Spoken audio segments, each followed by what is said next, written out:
Right. Thanks, Scott. I'm not sure if I can give you all the secrets, but definitely want to go through pretty quick presentation and maybe open it up to questions. So with that, I'll get started. So kind of want to have you guys leave with 3 key points today. So one is, we talk about longevity and we talk about retention, but what does that really mean from a game perspective?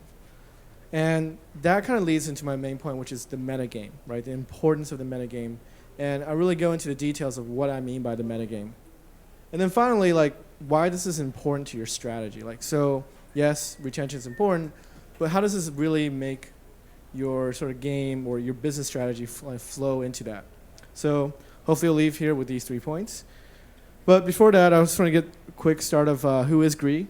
So GREE has been around for almost 10 years now. In fact, it started out in Japan, and it's very unusual for startups at the time to really get started in Japan because the culture as well as the business practices are very risk adverse. So it's an unusual thing, but GREE has really dominated the market. As you can see, we've 5x revenue in the past 5 years, getting up to about 158 million yen, which is about roughly $2 billion in revenue per year. And again, that's all made through mobile.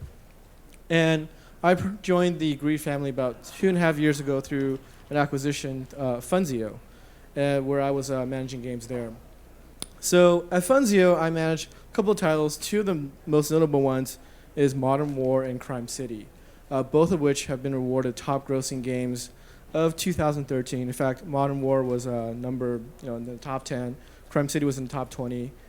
And we had the same privilege in 2012 as well. So for both 2012, 2013, when they actually released this, both of my games were in the top 20 grossing 2 years in a row. So how do we do this? While it sounds simple, it's pretty complex, and we actually invest a lot of time into making this possible.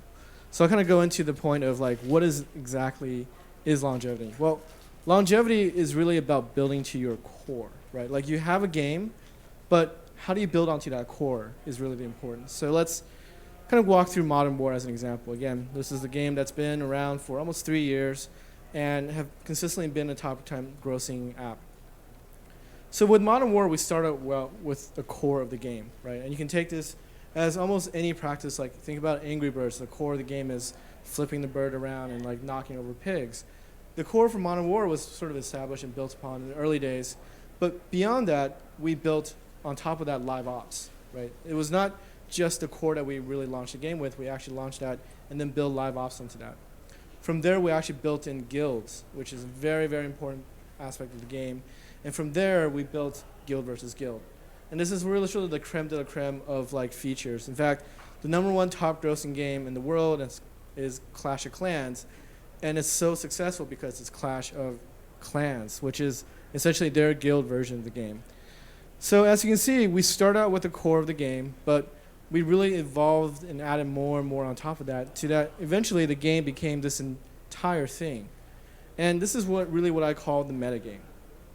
The metagame is really what's driving the longevity of your game, that you can build upon that core, that players will keep coming back and not just get bored of the same loop, but build upon that loop over and over. And Game of War is another good example. Again, top grossing game, and some can say that their entire game design is really built around a massive metagame, right?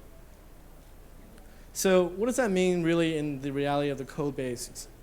So when we first started, it was a simple code base, and that was really the core of the game. But within just 3 years, we've 6x the code base. In fact, the most recent feature that we launched, the entire code is as big as the original core of the game. And you're investing into this as the players get to evolve, the economy evolves, the metagame itself evolves as well. So you're continually investing in the game so that longevity is not just an accident. It's actually a lot of hard work, a lot of planning that goes into it. And here's an infographic that our marketing team put together. That's sort of public news, so I can talk about it. But as you can see, Modern War has made $2.3 million on just a weekend, right? When we have live events, we have 600% increase in average revenue per user. And the numbers sort of are don't lie. That live events all of these meta games really, really boost the overall monetization of the game, as well as the retention and longevity of the game. So again, building upon your core, what we're really talking about is really the meta game that we're building. So I keep saying that word, but what does that really mean? So let's take another game, for example, one of my favorite games, StarCraft 2, right? If you think about the StarCraft 2 as a design, the core of the game is really about building buildings, training your units, and attacking other units from that. It's a pretty simple complex, and they add a great visual layer to it so that blood splatters look great, machine guns, flares look great, and that's sort of the core of the game, but that's really not what the game is all about. You have a very sophisticated tech tree in there that kind of becomes the metagame for the player as you advance, as you decide which pathway to go, and also counter your opponents. You begin to build upon that metagame.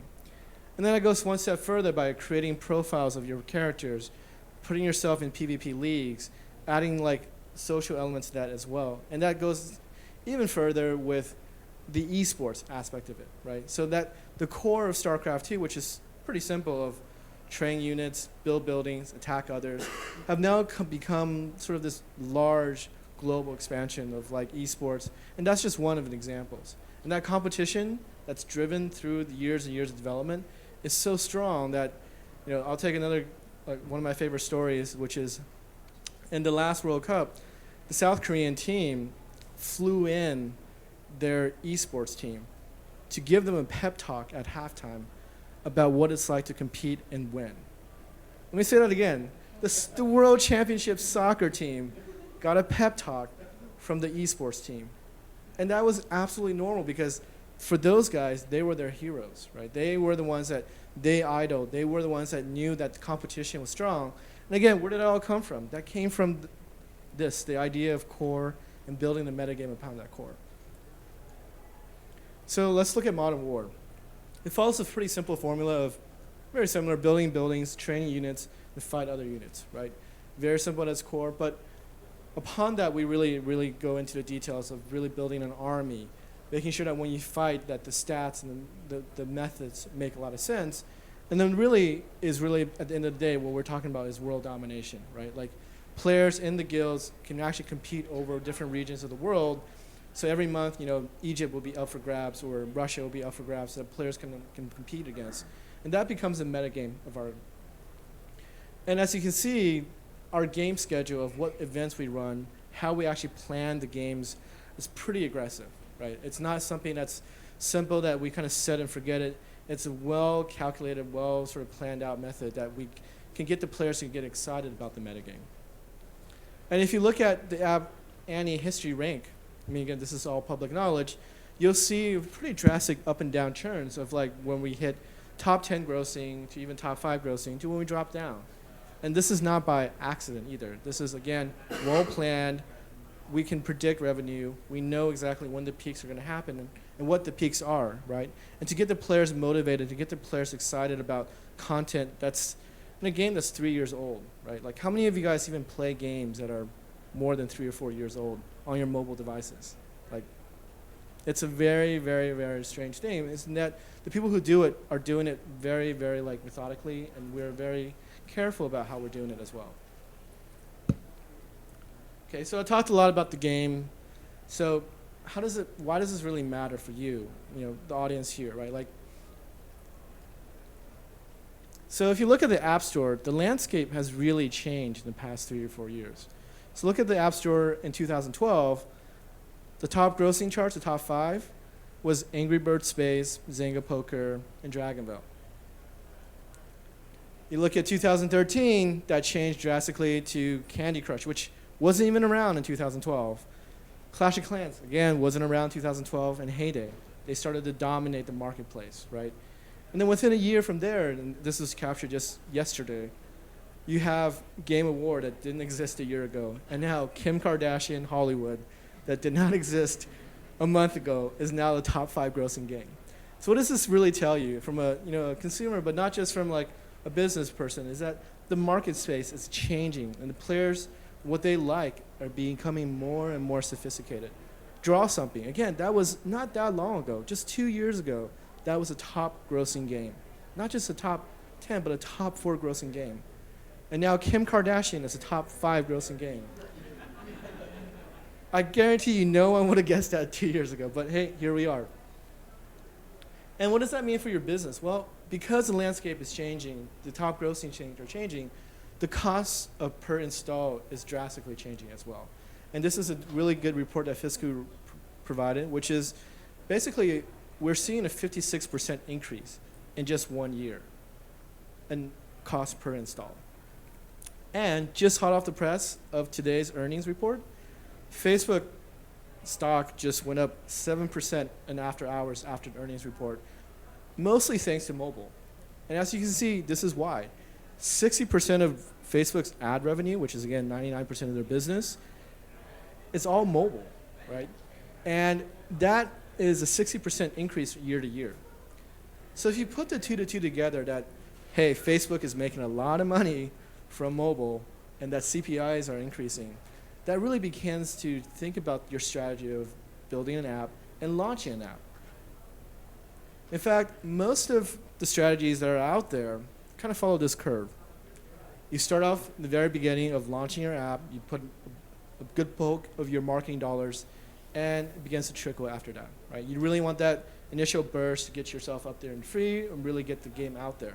And that was a really sound and true sort of strategy that I think everyone has heard of. How we're going to bring it together with what I was talking about earlier is that you're essentially launching your biggest marketing campaign when you just have the core of the game. And you're probably not going to have the full metagame until a month later. Is this the right strategy? Maybe 3 years ago it wouldn't really matter because CPI costs were still in 50 cent, 60 cent range. But now when Facebook is posting earnings per quarter at almost $3 billion, that money is not coming from anywhere but from the mobile guys. So now we're looking at a different landscape, right? A different landscape, a different mobile strategy that kind of pertains to like what's going on in the CPI cost and how it matters to you. For most of us like out there, we're small indie developers that don't have millions and millions of dollars to spend. So do we want to spend that as a burst in the very beginning, or to cater to that core and metagame, do we want to put that out as long as possible? Again, two different perspectives in the market, but as you can see, the landscape is changing, and with Kim Kardashian in the top 5 grossing, you just don't know what's going to happen next year. So again, I wanted to make sure this was a quick presentation so we can leave it to questions, but I want to leave you with some final thoughts. So I talked about the metagame pretty broadly, and I don't want to leave you guys with the idea that, hey, it's very simple, that if you just build a core, people will come. In fact, if I broke down the #1 top grossing game, Clash of Clans, it's also pretty simple, right? The core is you build buildings, you train units, and you fight other people. And for the last year, a lot of people thought that really was the case.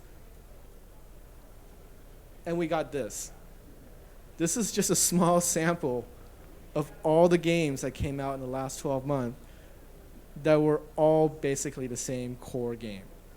I mean, I'm not saying these games are not good. I'm not saying these games ain't making money. I'm just saying it's a little bit more than just building the core and understanding that and then expecting the money to come in. And again, there's more than just what I can fit into the screen. There's actually quite a bit. So again, think about what it is that you're building, the core of the game, what is the meta game, and how does that impact your actual strategy? Do you want to wait until you have the full game route, or do you want to start with the core? Cool. That's it. Thanks, Mike. I'm going to ask you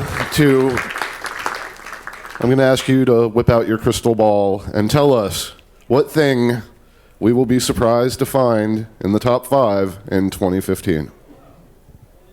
Well, I think, given the success of Kim Kardashian game, I think what it opened up to is a much broader female audience that are into the game. Because prior to that, if you look at the top, most of the games were made by mid-core audience or split by casino. So I think you're going to see more and more of a distribution between the male, mid-core, as well as the female, casual, but has a good story, has lots of, flair to it that really attracts a lot of people. So I think that is going to really be seen the next year. Cool. Any questions for Mike? Thanks for the great talk. Thank you. So you guys have clearly done a great job at keeping Modern War at the top of the charts after 2 or 3 years, which is obviously down to some great live ops. Do you have any best practices around that stuff, around live ops and events?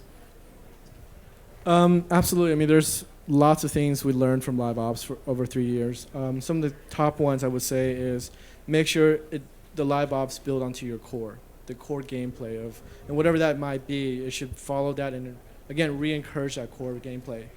To put an example, if you have a Candy Crush like mechanic match 3, don't put a first-person shooter mechanic in there as a live ops. It just doesn't make sense. Build something that still sort of goes around the core gameplay that players can still gain, that they know that the investment they made 6 months ago will matter a year from now.